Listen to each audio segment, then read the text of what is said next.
Title: The Yin-Yang Master. Chapter 1. Whispers of the Celestial Gate. The mists coiled thickly around the mountains of Qingluan, draping the world in silence. Above the cliffside temple of the Lotus Order, prayer bells echoed faintly, their tones weaving through the wind like fading echoes of the past. Shen Yuelin stood at the edge of the stone path, his robes fluttering gently, his eyes fixed on the faint shimmer in the air, the barely perceptible ripple that marked the celestial gate. He felt it before he saw it, a tremor in the harmony of the world, a soft discord in the ever-present hum of Yin and Yang that resonated in the core of his being. For most, it would be nothing. For a Yin-Yang Master trained to listen to the unseen, it was a scream. "Another disturbance?" asked a voice behind him. Yuelin turned to see Elder Wu Yuan approaching, his cane tapping steadily against the stone. The old man's presence was like a mountain, solid, weathered, unmoved by time. "A breach," Yuelin said quietly. "A faint one." The seal trembled. Wu Yuan frowned. "That's the third time this moon." Yuelin nodded. His fingers brushed over the jade talisman hanging from his belt, a relic from his master, now past. The talisman pulsed softly, affirming what he already feared. They descended the steps together into the inner sanctum, past murals of celestial battles and ancient beasts. The Order had long safeguarded the gate, hidden between realms, where the balance of light and shadow hung by ritual and will, but balance was no longer steady. In the sanctum, acolytes knelt in meditation.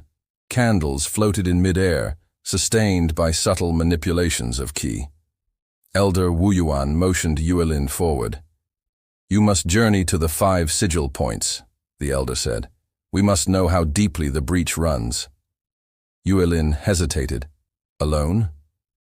"The Order can spare no one else. The balance fractures, and our eyes must remain on the gate." That night, under the watching moon, Yuelin packed his robes, scrolls, and the twin blades of moonlight and dawnbreaker. The talisman glowed once more as he stepped beyond the temple gates. In the forest beyond Qingluan, a shadow stirred.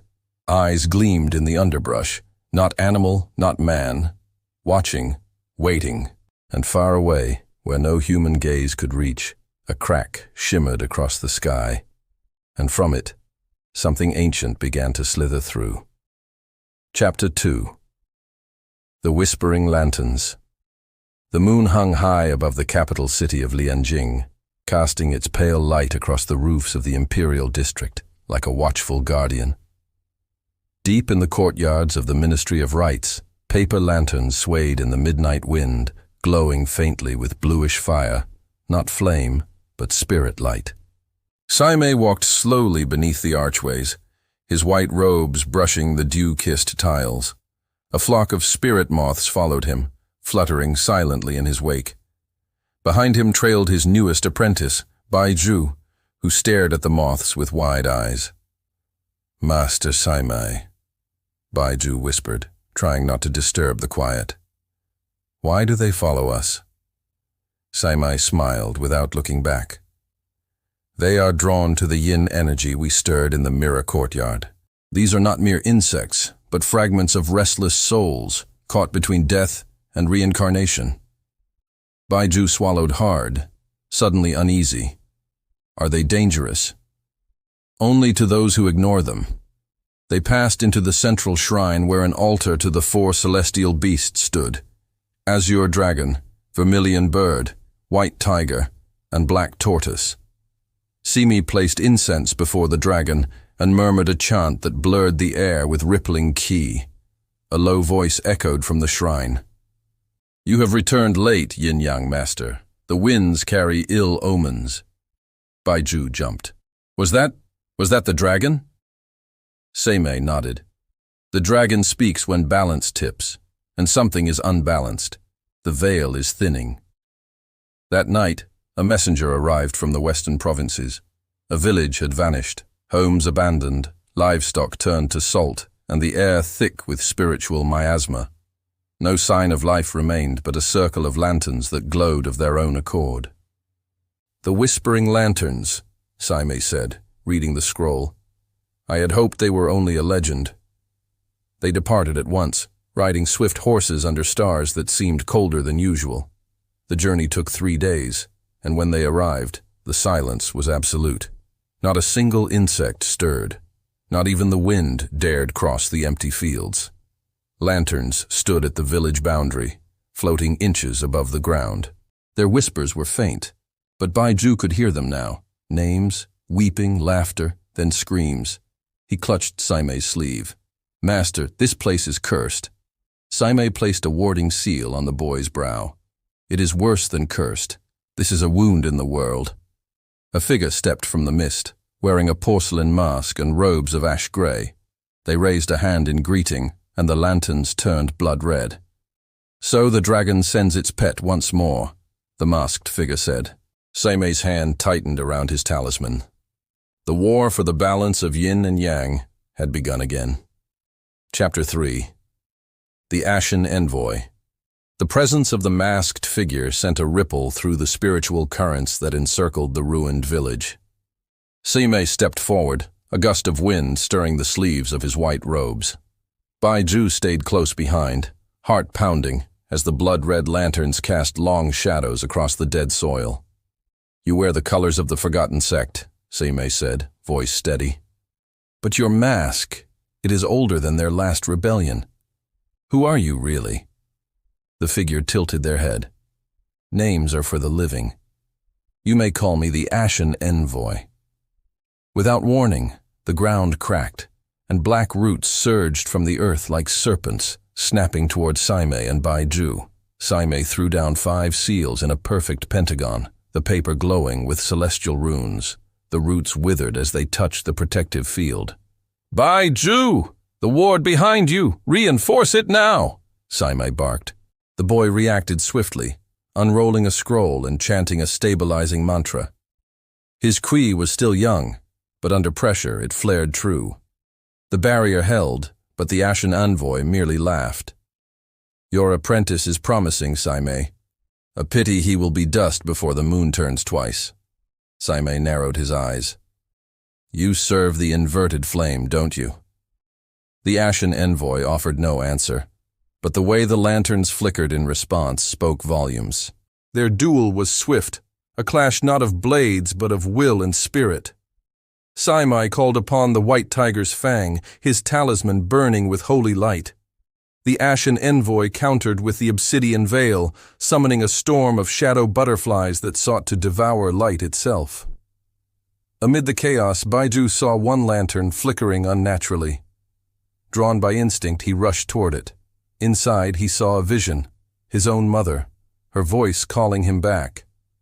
Tears welled in his eyes. "Do not listen!" Saimei cried.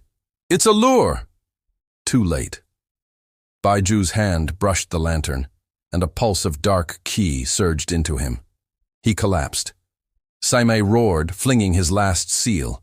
The heavens split with thunder. Light engulfed the village, dispelling the lanterns and shattering the enemy's form. The Ashen Envoy fell to one knee. "You delay the inevitable, Saimei. The gate will open.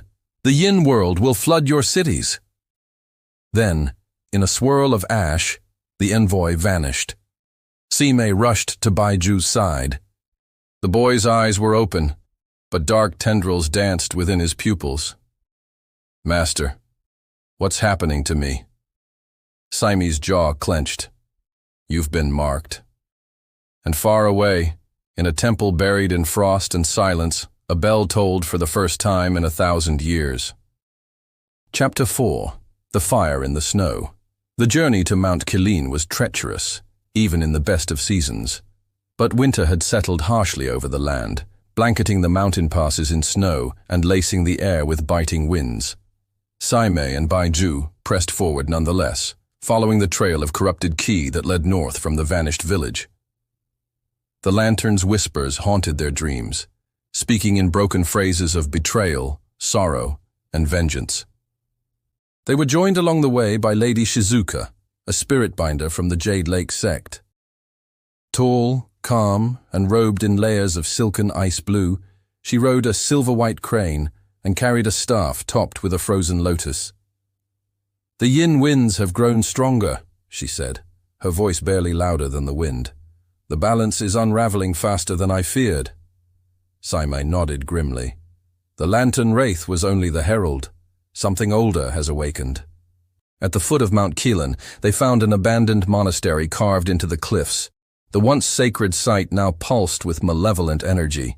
Strange markings, part talisman, part curse, covered the stone walls, and inside the main hall, dozens of monks lay frozen in prayer, their eyes wide with terror, locked in eternal meditation.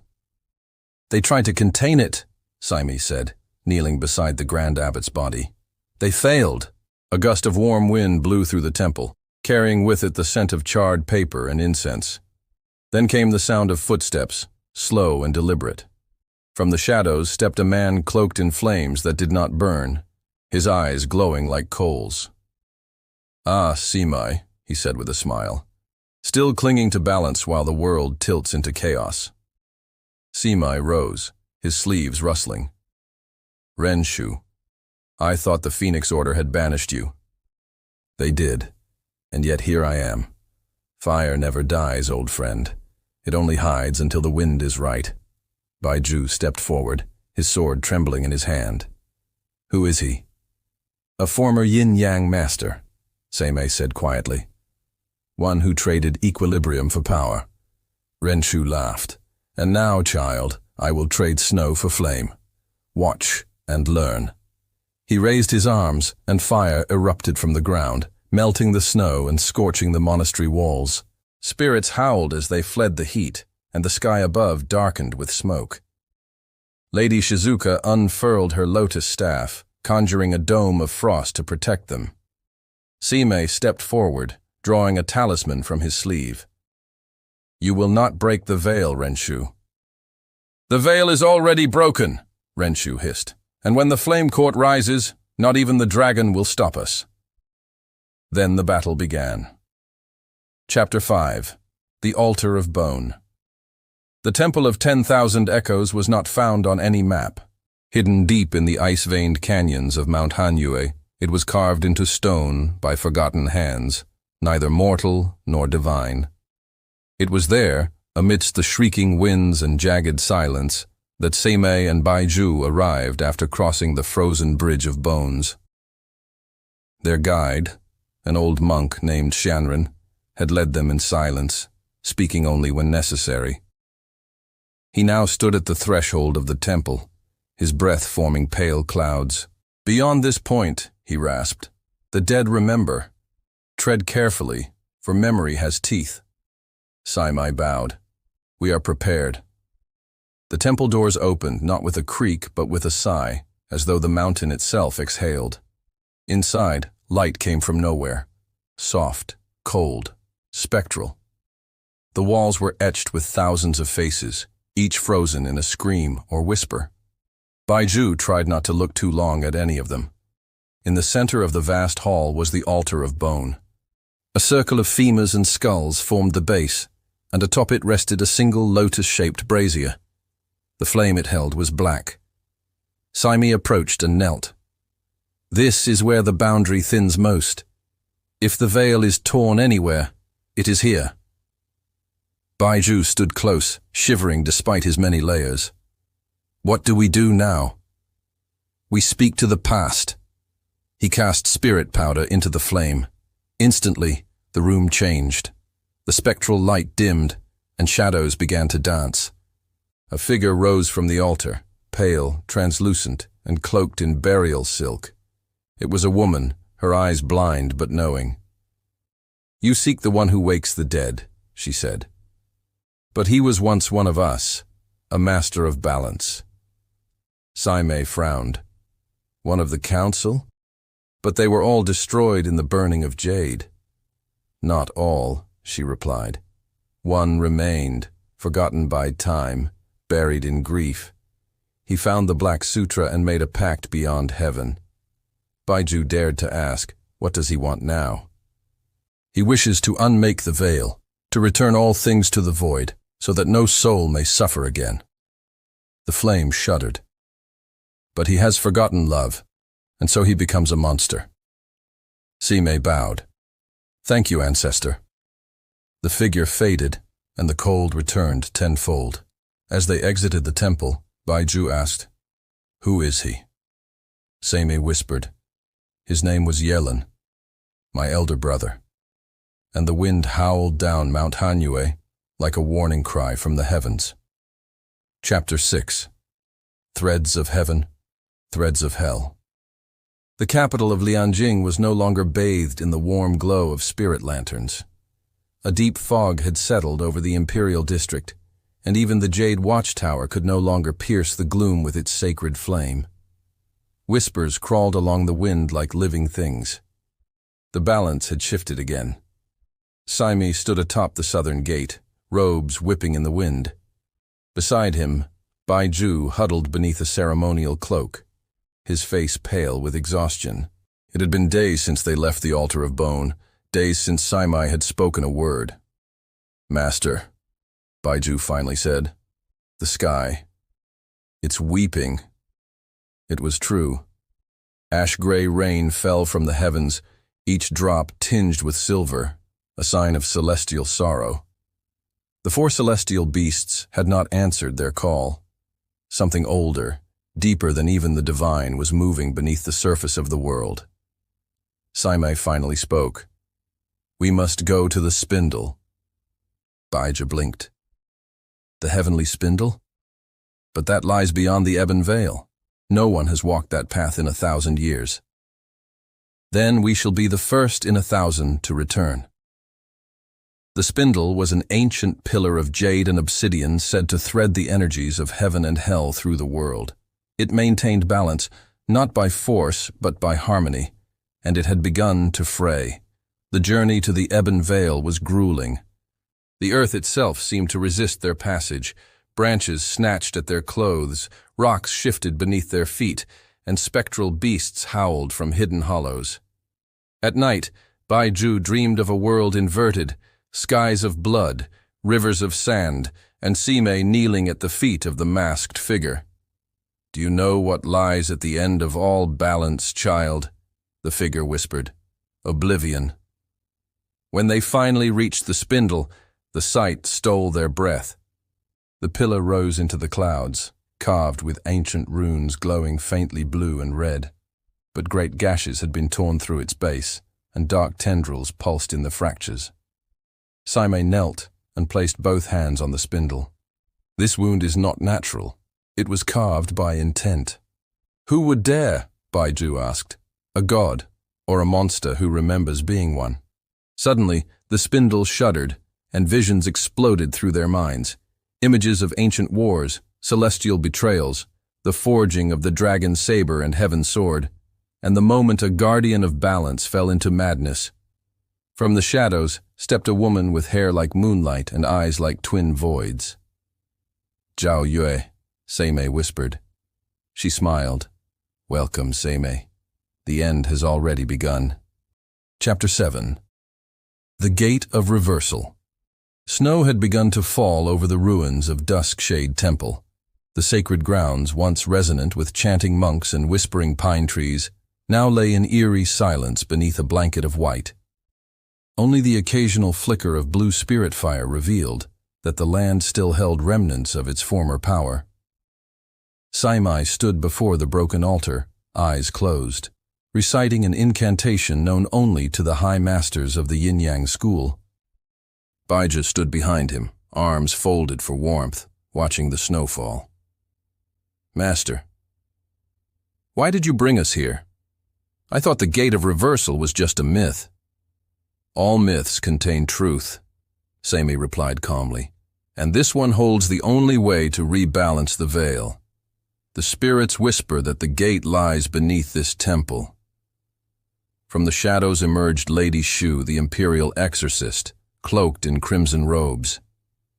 "And yet to open it, you need a sacrifice, one touched by both Yin and Yang." Sime turned. "You knew." "I know more than you think. The Emperor sent me to keep watch on you. but I follow my own path now. I will not let the realm fall into chaos. Saimei studied her for a moment. Then help us. Baihu gasped. Master, can she be trusted? Lady Shu approached the altar and placed her talisman alongside Saimei's. No, but we share the same enemy. With both talismans glowing, the altar cracked open, revealing a spiral staircase of obsidian leading deep underground. They descended in silence, lanterns lighting of their own accord. The cavern below was filled with celestial threads, strands of light and shadow crisscrossing like a web. In the center hovered a mirror, its surface swirling with storm clouds. The gate of reversal, Saimei whispered. Lady Shu drew her blade. So it is true, but if we open it, we risk drawing the shadow court into our world. Baihu reached out to touch a strand and cried out as visions overwhelmed him. Cities burning, the sky torn apart, Saimei lying lifeless in a sea of ink. Saimei caught him. The gate shows all possibilities. Not all are fated to occur. A distant rumble shook the chamber. The masked figure appeared at the top of the stair. You've come too far, Saimei. Step away or I will sever the gate myself. Saimei drew a circle in the air. Then let destiny be decided here. And thus, in the bowels of a forgotten temple, the balance of heaven and hell began to tilt. Chapter 8. The Mirror of Samsara. The Hall of Rebirth was hidden deep within the verdant hollow, veiled by illusions that warped both sight and sense. As Saimei and Baihu approached, the ancient woods around them grew eerily silent, as if the world itself held its breath. At the heart of the forest stood a stone gate half swallowed by vines and time, marked by the sigil of dual fish circling endlessly. We have arrived, Saimei said softly, running a hand over the gate. Beyond this lies the mirror of Samsara. Baihu swallowed, feeling the weight of unseen eyes. And what will it show us? All that has been, and all that might yet be. But beware, truth is not always kind. With a surge of spirit energy, Saimei broke the seal. The gate yawned open, revealing a corridor of swirling mist. They stepped inside and were enveloped by light. The mists formed images as they walked. Baihu saw a younger version of himself begging on the streets of Lianjing, hungry and ignored. He winced. The mirror feeds on memory and regret, Saimei warned. Do not lose yourself. At the chamber's center stood a massive silvered surface, still as water, yet filled with motion. As they approached, the mirror shimmered, revealing Saimei in crimson robes, standing above a battlefield littered with spirit beasts. Beside him stood the masked figure from the village, their faces locked in grim symmetry. Baihu saw a vision of himself, older, cloaked in black, wielding a blade of frost and flame. His eyes were hard, his expression unrecognizable. Is that really me? Saimei laid a hand on the boy's shoulder. A path among many. The mirror shows potential, not certainty. Suddenly the surface rippled violently. A third vision appeared, Zhao Yue, bound in chains of gold, her body suspended over a ritual circle. Her eyes pleaded silently. She's alive, Baihu gasped. We have to save her. Saimei's expression darkened. Then our time is short. The ritual of inversion is already in motion. If they succeed, the balance of yin and yang will be shattered. As they turned to leave, the mirror cracked. From its depths, a shadow surged forth, a mirror wraith, born of doubt and memory. It took the form of Baihu himself, twisted with hatred and fear. Saimei stepped forward. Face it, Baihu, only you can undo it. The battle that followed was not of swords, but of spirit.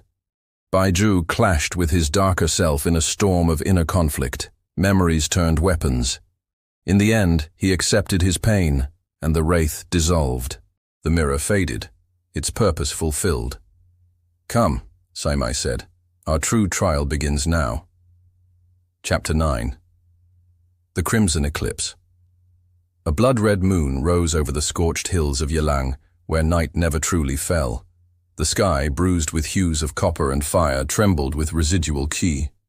Sime and Baihu stood at the edge of the scorched forest, their robes torn and dust-covered from the battles they had survived along the journey. The ritual gates lay in ruin.